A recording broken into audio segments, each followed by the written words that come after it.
தினமும் சமையலில் சேர்க்கப்படும் அத்தியாவசிய பொருளான தக்காளி விலையை குறைக்க அரசு நடவடிக்கை எடுக்க வேண்டும் என்று இல்லத்தரசிகள் கோரிக்கை விடுத்துள்ளனர். தக்காளி வீட்டு பக்கத்துல இருக்க காய் கடையில 80 ரூபான்னு சொல்லி குழந்தைங்களை ஸ்கூலுக்கு அனுப்பிட்டு கோயம்பேடு வரலான்னு வேலையை முடிச்சுட்டு வந்தா கோயம்பேடுலயும் அதே 80 ரூபா, எல்லா கடையிலயும் 80 ரூபா. கொஞ்சம் சின்ன தக்காளியா இருந்தா 70 ரூபா சொல்றாங்க.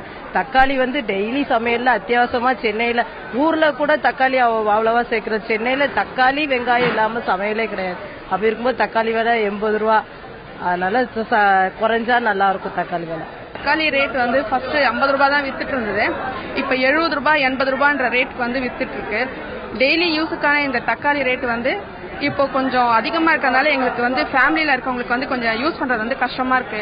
இது கவர்மெண்ட் கொஞ்சம் பார்த்து இது பண்ணாங்கன்னா, கொஞ்சம் பார்த்து கன்சிடர் பண்ணாங்கன்னா எங்களுக்கு இது தேவை ரொம்ப அதிகமா இருக்கிறதுனால இது ரொம்ப கொஞ்சம் குறைச்சி வச்சாங்கன்னா நல்லா இருக்கும்.